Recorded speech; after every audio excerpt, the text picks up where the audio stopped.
ইতিকাফে কয়জন বসে? 6 জন। আপনিও আছেন? কি জন্য বসছেন? ইতিকাফে কি জন্য বসা হয়েছে? উদ্দেশ্য ছাড়া কোনো কাজ করলে কাজটা হয় না। জানতে হবে যে আমি কেন বসছি। ইতিকাফে বসছি 1 নাম্বার আল্লাহ তাআলার সন্তুষ্টি। আল্লাহর সন্তুষ্টি তো আপনি ঘরেও পাবেন, 5 ওয়াক্ত নামাজ পড়লেও পাবেন, রোজা রাখলেও পাবেন। ইতিকাফের মাধ্যমেই কেন আল্লাহর সন্তুষ্টি চাচ্ছেন? ইতিকাফের মাধ্যমে এই জন্য আল্লাহর সন্তুষ্টি চাচ্ছি যে আল্লাহ তাআলা ইতিকাফে যারা বসে তাদের উপরে খুশি হয়ে তাদেরকে সবে কদর দান করেন। রোজা রাখলেও আল্লাহ খুশি হন, নামাজ পড়লেও আল্লাহ খুশি হন। কিন্তু ইতিকাফের মাধ্যমে কেন খুশি করতেছি? যে ইতিকাফের মাধ্যমে আল্লাহ তাআলা খুশি হইলে তাদেরকে কি দান করেন? সবে কদর দান করেন। এর মানে হইল যারা ইতিকাফে বসছেন এনারা একদম ঘুমায় ঘুমায় সবে কদর পেয়ে যাবেন, কোনো সন্দেহ নেই। এনাদের সবে কদর কি হবে না? মিস হবে না। আর যারা ইতিকাফে বসতে পারিনি ওনাদের জন্য 3টা আমল আছে, 3টা কাজ ছোট ছোট। এই 3টা কাজ যদি করি তাহলে আমরাও মোটামুটি শিওর যে আমরাও কি পাবো? সবে কদর পাবো। কি বলেন? কাজগুলো করবেন নি 3টা? বলতাম নি? হ্যাঁ, আজকে বলতেছি, এটা আরও 2 দিন আগেও বলা যেত। 2 দিন আগে বললে যারা ইতিকাফে বসছে এরা হয়তো কইতো যে যাক সবে কদর যেহেতু পামো তাহলে আর ইতিকাফে বসে লাভ কি। 3টা কাজ আছে, যে 3টা কাজ এই 10 দিনের ভিতরে যদি করেন তাহলে নিশ্চিত সবে কদর আপনি পাবেন। আর এই 10 দিন পরে একটা কাজ আছে, সেটা যদি সারা বছর করেন তো সারা বছর আপনি সবে কদরের সওয়াব পাবেন। তাহলে এই 10 দিন কয়টা কাজ? 3টা কাজ। 1 নাম্বার মুসলিম শরীফের হাদিসের মধ্যে আসছে, মান সাল্লাল মাগরিব বিজামাআতিন কানা লাহু কাসুলুসিল লাইল। যেই ব্যক্তি মাগরিবের নামাজ জামাতের সাথে পড়বে আল্লাহ তাআলা তাকে রাতের 1/3 ইবাদতে কাটায় দেওয়ার সওয়াব দান করবেন। কিসের নামাজ? মাগরিবের নামাজ। আমরা দেখা যায় ইফতার কইরা অনেক দেরি করে ফেলি, আইসা নামাজ পাই না। যদি জামাতের সাথে নামাজ পড়তে পারি মাগরিব, তাহলে রাতের 1/3 পুরা রাতের 3 ভাগের 1 ভাগ ইবাদত করার সওয়াব আল্লাহ তাআলা দান করবেন। ওমান সাল্লাল ইশা বিজামাআতিন, কেউ যদি মাগরিবের নামাজও জামাতের সাথে পড়ছে, ইশারের নামাজও যদি জামাতের সাথে পড়ে, কানা লাহু নিসফুল লাইল, তাকে আল্লাহ তাআলা রাতের 1/2 অর্থাৎ 3 ভাগের 2 ভাগ ইবাদতে কাটায় দেওয়ার সওয়াব দান করবেন। আর কোনো ব্যক্তি যদি মান সাল্লাল ফাজর বিজামাআতিন, মাগরিবও নামাজের জামাতের সাথে পড়ছে, এশাও জামাতের সাথে পড়ছে, ফজরের নামাজও জামাতের সাথে পড়ছে, হাদিসের মধ্যে আসছে কানা লাহু কাকিয়ামিল লাইল, আল্লাহ তাআলা তার আমল নামায় সারা রাত ইবাদতে কাটায় দেওয়ার সওয়াব দান করবেন। কাজটা একদম সহজ না? মাগরিবের নামাজ আমাকে পড়তে হবে, আমি মুসলমান যেহেতু নামাজ আমাকে পড়তেই হবে। তো নামাজ যেহেতু পড়বই তাহলে কিসের সাথে পড়বো? জামাতের সাথে পড়ে ফেলবো। এশারের নামাজটাও জামাতের সাথে পড়ে ফেলবো, ফজরের নামাজটাও জামাতের সাথে পড়বো। তো আখেরাতে যায় দেখবো আমি মাগরিব পরে ইফতার কইরা কত সুন্দর রেস্ট করছি, আরাম করছি, এশার নামাজ পড়ে ঘুমাইছি, কোনো কিছুই নাই। শুধু ওখানে লেখা আছে যে আমি মাগরিবের পরেও ইবাদত করছি, এশারের পরেও ইবাদত করছি, ফজর পর্যন্ত। 1 নাম্বার আমল। এটা কি কঠিন? একদম সহজ। পারবো তো ইনশাআল্লাহ? 2 নাম্বার, এটা একটা কিতাবের মধ্যে আসছে, যেই ব্যক্তি ঘুমানোর সময় দোয়া পড়বে, ঘুমের দোয়া কি? আল্লাহুম্মা বিসমিকা আমুতু ওয়া আহইয়া। এই দোয়াটা যেই ব্যক্তি পড়া ঘুমাবে তাকে আল্লাহ তাআলা অর্ধেক ঘুম, অর্ধেক রাত না, অর্ধেক ঘুম, কথার কথা আপনি 4 ঘন্টা ঘুমাইছেন, তাহলে 2 ঘন্টা ইবাদতে কাটায় দেওয়ার সওয়াব দান করবেন। আপনি যে কয় ঘন্টা ঘুমাবেন অর্ধেক ঘুম ইবাদতে কাটায় দেওয়ার সওয়াব দান করবেন। আর যেই ব্যক্তি ঘুম থেকে ওঠার পরে বলবে আলহামদুলিল্লাহিল্লাযী আহইয়ানা বা'দামা আমাতানা ওয়া ইলাইহিন নুশুর, এই দোয়াটাও পড়বে, আল্লাহ তাআলা তাকে পুরা ঘুম ইবাদতে কাটায় দেওয়ার সওয়াব দান করবেন। আপনি ঘুমাইছেন, সারা রাত ঘুমাইছেন, সবে কদরের রাত ছিল, কিন্তু ঘুমানোর সময় দোয়া পড়ছেন, ওইটা দোয়া পড়ছেন, তাহলে আপনার সারা রাত এই ঘুমটা কি হয়ে গেছে? ইবাদতের মধ্যে কেটে গেছে। বলে হুজুর এগুলো তো আখেরাতে দেখা যায় না, দুনিয়াতে কি লাভ? দুনিয়াতেও একটা লাভ আছে। দুনিয়ার লাভ কি? কিতাবের মধ্যে আসছে, যে ব্যক্তি আল্লাহুম্মা বিসমিকা আমুতু ওয়া আহইয়া বইলা ঘুমাবে আল্লাহ তাআলা তাকে ঘুমের মধ্যে মৃত্যু দিবে না। এটা কি কত বড় ফজিলত না? অনেক মানুষ ঘুমের মধ্যে গিয়ে যায়, মারা যায়, রাস্তা পার হইতে গেছে, অ্যাক্সিডেন্টে মারা গেছে। রাসূল সাল্লাল্লাহু আলাইহি ওয়াসাল্লাম দোয়া করছেন, আল্লাহুম্মা ইন্নী আউযু বিকা মিন মাউতিল ফুজাআ, আল্লাহ আমি আপনার কাছে হঠাৎ মৃত্যু থেকে পানা চাইতেছি। কালিমা নসিব হয় না, কালিমা পড়া যায় না, হঠাৎ মৃত্যু এসে গেছে। আরেক হাদিসে আসছে, কেউ যদি ইস্তেগফার 3 বার পড়ে, 3 বার ইস্তেগফার, তা আল্লাহ তাআলা তার জীবনের সব গুনাহ মাফ করে দিবে। কেউ যদি কালিমা পড়ে ঘুমায়, আল্লাহ তাআলা তার মরণ হলে শাহাদাতের মরণ নসিব করবে, ফজিলতের আমল। তাহলে আল্লাহুম্মা বিসমিকা আমুতু ওয়া আহইয়া, এই দোয়াটা পড়লে রাত্রে মৃত্যু হবে না। এটার কোনো যৌক্তিকতা আছে? বলে যে হ্যাঁ আছে। যৌক্তিকতা কি? অর্থ কি? আল্লাহ আমি আপনার নামেই মৃত্যুবরণ করতেছি। ঘুমটা কি? একটা মৃত্যু। আমি আবার আপনার নামেই কি হব? জীবিত হব। আল্লাহ তাআলার ইজ্জতের গায়রতের মধ্যে লাগে যে আমার নামেই মৃত্যুবরণ করতেছে, সে যেহেতু বলছে আমার নামেই আবার জীবিত হবে, তা আমি আল্লাহ তাকে ঘুম থেকে আবার কি করে দিব? জাগ্রত করে দিব। তাহলে দোয়াটার আখিরাতেও লাভ আছে, দুনিয়াতেও কি আছে? লাভ আছে। দোয়াটা পড়ে ঘুমাইলে আপনার ঘুমের মধ্যে কি হবে না? মৃত্যু হবে না। 3 নাম্বার, 2টা কাজ বুঝছেন তো? 3টা নামাজ জামাতের সাথে পড়বো, আর ঘুমানোর সময় দোয়া পড়া ঘুমাবো, ঘুম থেকে উঠাও দোয়া পড়বো। তাইলে আমি রাত্রে ঘুমাইছি ঠিক, কিন্তু শবে কদরের রাতে ইবাদতে কাটায় দেওয়ার সব পেয়ে যাব।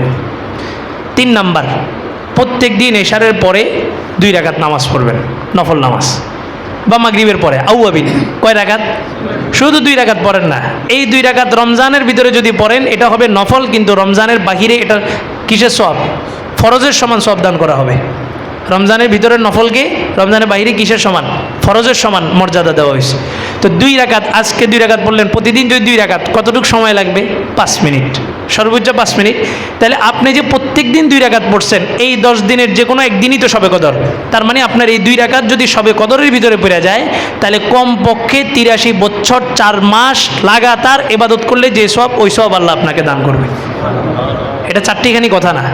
শবে কদর মানে কি? লাইলাতুল কদরি খায়রুম মিন আলফি শাহর। 1 রাত কত হাজার মাস? 1000 আল্লাহ বলেন নাই, বলছেন 1000 মাসের চাইতে উত্তম। কত হাজার আল্লাহ বলেন নাই। সর্বনিম্ন যদি 1000ও ধরি, তাহলে 83 বছর 4 মাস টানা লাগাতার ইবাদত করলে যে সওয়াব, ওই সওয়াব আল্লাহ আপনাকে দান করবে। এটা যেমন তেমন কথা না। তাহলে এটা আগ্রহ থাকতে হবে তো, হ্যাঁ? আল্লাহ তাআলা যাদেরকে পছন্দ করছেন, যেই বান্দাগুলাকে, এদেরকে আল্লাহ তাআলা ইতিকাফে বসার সুযোগ দিয়েছেন। আল্লাহ বলেন যে আমি এদেরকে পছন্দ করছি, এদের কোনো শ্রম লাগবে না, কোনো মেহনত লাগবে না, এদেরকে আমি এমনিই শবে কদর দান করব। তাদেরকে আল্লাহ তাআলা ডাইকা ইতিকাফে বসার ব্যবস্থা করে দিয়েছেন। ওনারা কি নিজের শক্তিতে বসছে?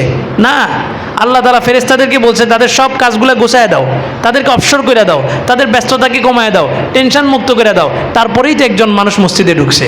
আমি ঢুকি নাই কেন? আমার ব্যস্ততা বেশি। আপনি ঢুকেন নাই কেন? আপনার টেনশন বেশি। আপনি ঢুকেন নাই কেন? আপনার ব্যস্ততা বেশি। তো ওনাদেরও তো সব ছিল, কিন্তু আল্লাহ ফেরেশতা দিয়া সব গোছায়া ওনাদেরকে মসজিদে নিয়ে আসছেন। আল্লাহ চাইছেন এই বান্দাগুলাকে কষ্ট করা ছাড়াই আমি এদেরকে কি দিব? শবে কদর দিব। আর আমরা যারা বসতে পারি নাই, আমাদের জন্য 3টা কাজ। 3টা কাজ কি খুব কঠিন? একদম সহজ। আরেকটা কাজ বাড়ায় করতে পারেন, প্রতিদিন 10 টাকা করে সদকা করলেন। প্রতিদিন 10 টাকা কি করলেন? মসজিদে দিলেন 10 টাকা। তাহলে এটা শবে কদরের রাতের ভিতরে যদি হয়ে যায়, তাহলে 83 বছর 4 মাস দান করলে যেই সওয়াব, আল্লাহ তাআলা ওই সমপরিমাণ সওয়াব দান করবেন। ওই সমপরিমাণ না, এর চেয়ে কয়েক হাজার গুণ বেশি সওয়াব দান করবে। তাহলে আপনার হায়াত 80 বছর গ্যারান্টি নেই, সর্বোচ্চ আপনার 70। তাহলে আপনি পুরা জীবন কত গুনাহ করছেন, নেকি কী বা করছেন, কিন্তু একটা শবে কদর যদি লেগে যায়, তাহলে আপনার নিশ্চিত 83 বছর 4 মাস ইবাদতের সমান সওয়াব পেয়ে গেলেন। এবার দেখেন, সাহাবায়ে কেরাম আল্লাহ রসুলের সামনে বসে বলতেছে, ইয়া রাসূলুল্লাহ, অমুক নবীর উম্মত 500 বছর হায়াত পাইছে, নূহ আলাইহিস সালাম 900 বছর হায়াত পাইছে, তারা কত কত আমল করছে, আমরা হায়াতই পাইছি 60 থেকে 70 বছর, বাইনা 60 ওয়া 70, এভারেজ গড় হিসাব করলে 65 বছর। আল্লাহ রসুল পাইছেন 63 বছর। যাদের 63 বছর পার হয়ে গেছে, এরা সবাই এখন বোনাস, কারণ রাসূলই পাইছেন কত? 63। আপনার 63 পার হয়ে গেছে মানে কি আপনি এখন বোনাসের ভিতরে আছে। আল্লাহ তাআলা আয়াত নাজিল করলেন। সাহাবায়ে কেরাম আফসোস করছে কেন? যে তারা অনেক বেশি আমল করে ফেলছে। আল্লাহ তাআলা আয়াত নাজিল করছেন, লাইলাতুল কদরি খায়রুম মিন আলফি শাহর। এত কষ্ট করার কিছু নেই, তোমরা হায়াত অল্প পাইছো ঠিক, কিন্তু তোমরা কাজ করবা অল্প, এটার সব ফলাফল আমি দান করব অনেক বেশি। আপনি 10 বছরে যদি 10টা শবে কদর পেয়ে যান, তাহলে চিন্তা করেন কত হাজার বছর ইবাদতের সওয়াব পেয়ে গেলেন আপনি, হ্যাঁ? তা আল্লাহ তাআলা এই শবে কদর আমাদেরকে দান করছেন। এখন শবে কদর কি শুধু রমজানে? না, আদিব সাহেব হুজুর দামাত বারকাতুহু মোলামা বাজারের উনি একটা কিতাবের মধ্যে একটা হাদিস টানছে, আমি হাদিসটা তাহকিক করিনি, তবে হাদিস, এটা হাদিস, বলে যে হাদিসটা জয়ীফ। জয়ীফ মানে কি? দুর্বল। হাদিস কোনোদিন জয়ীফ হয় না। হাদিস মানে কি? যেটা রাসূল বলছেন। সনদের দিক থেকে এটা সহিহ হয় অথবা জয়ীফ হয়। হাদিসটা কি? হাদিসটা টানছেন ভাই, হাদিসটা টানছেন থাক, হাদিসটা টানছেন যে কোনো ব্যক্তি যদি রমজানের বাহিরে এশারের নামাজের পরে 4 রাকাত অতিরিক্ত নফল নামাজ পড়ে, কয় রাকাত? 4 রাকাত। সুন্নতের পরে, বিতিরের আগে 4 রাকাত অতিরিক্ত নফল নামাজ যদি পড়ে, আল্লাহ তাআলা তাকে ওই রাত্রে শবে কদরের সমান ইবাদত করার সওয়াব দান করবেন। আরে আমাদের জন্য খালি অফার, খালি অফার। শুধু একটু নিয়ত করব, নিয়তটা ঠিক রাখবো, দেখবেন আমি সারাদিন ব্যবসা বাণিজ্য করছি, শুধু নিয়ত ঠিক রাখলে আমার এই ব্যবসাটাও কি হয়ে যাবে? সব। দোকানে বসছি, কেন বসছি? আল্লাহ আমি আপনার ইবাদত করব, আপনার ইবাদত করার জন্য আমার পেরেশানি মুক্ত হওয়া দরকার। ভিতরের আগে কারণ কি জানেন? কারণ দিনের যতগুলো নামাজ আছে, ফজরের নামাজ কয় রাকাত? 2 রাকাত। জোহরের নামাজ কয় রাকাত? 4 রাকাত। আসরের নামাজ কয় রাকাত? 4 রাকাত। সুন্নত যেগুলো আছে এগুলো সব কি জোড়, বেজোড় কোনো নামাজ নাই। আল্লাহ তাআলা কি জোড় না বেজোড়? ইন্নাল্লাহা উইতরুন ইউহিব্বুল উইতরা, আল্লাহ নিজেও বেজোড় পছন্দ করেনও কি? বেজোড়। সুবহান রাব্বিয়াল আলা কয়বার? বেজোড়। নাকে পানি দিবেন কয়বার? বেজোড়। কুলি করবেন কয়বার? বেজোড়। কেন? আল্লাহ নিজেও কি? বেজোড়। তো আল্লাহ তাআলা দিনের সবগুলা নামাজকে মাগরিবের 3 রাকাত দিয়ে কি করে দিয়েছেন? বেজর করে দিয়েছেন। সবগুলা নামাজ জোর ছিল না, মাগরিবের 3 রাকাত দিয়ে কি করছেন? বেজর করে দিয়েছেন। তা আপনি এবার মাগরিবের পরে সুন্নত পড়লেন, আউয়াবিন পড়লেন, এশা পড়লেন, এশার পরে সুন্নত পড়লেন, আরও যা নামাজ আছে সব পড়লেন। রাসূল বলেন যেই ব্যক্তি নিশ্চিত যে আমি এই তাহাজ্জুদের নামাজ পড়তে পারবো, ওই ব্যক্তির জন্য উচিত বিতিরের নামাজটা যেন শেষ রাতে পড়ে। কেন? এই যে রাতের যতগুলো নামাজ আছে সবগুলা বিতিরের 3 রাকাতের মাধ্যমে কি হয়ে যাবে? বেজর হয়ে যাবে। বিতিরের 3 রাকাতের মাধ্যমে কি হয়ে যাবে? আমাদের সমাজে এক শ্রেণীর মানুষ আছে, এরা কয় যে বিতিরের নামাজে 1 রাকাত। আছে নিরুম লোক, বিতিরের নামাজ কয় রাকাত? কয় 1 রাকাত। আচ্ছা, আল্লাহ দিনের নামাজগুলো বেজর করছেন কয় রাকাত দিয়া? 3 রাকাত দিয়া। তাহলে রাতের নামাজগুলো বেজর হবে কয় রাকাত দিয়া? 3 রাকাত দিয়ে। 1 রাকাত কোনো নামাজ হয় না। কথা বুঝছেন নি? তাহলে আমরা যারা ইতিকাফে বসতে পারি নাই, আমাদের জন্য এই যে কয়েকটা কথা বললাম, আল্লাহ এই কথাগুলো আমাকে এবং আপনাদের সকলকে আমল করার তৌফিক দান করুন। সহজ না একদম? হ্যাঁ, আমল জানলে আমলের প্রতি আগ্রহ বাড়ে। আর আমল জানিও না, এই নামাজ পড়ি, ইতিকাফে বসছি, কেন বসছি জানি না, তাই এবার খালি গুনি আর কয়দিন আর কয়দিন আর কয়দিন। আর যদি আমি জানি যে আমি বসি নাই, আমার আল্লাহ ডাকছে, তাহলে আমি কমে যা হারে ঈদের দিনও কি বসা যাবো নি, ঈদের পরের দিনও কি বসতে পারবো নি। আগ্রহটা বাড়বে তখন, আমলের বাস্তবতা যখন জানবো তখন আমলের প্রতি উদ্দীপনা, আগ্রহ বাড়বে।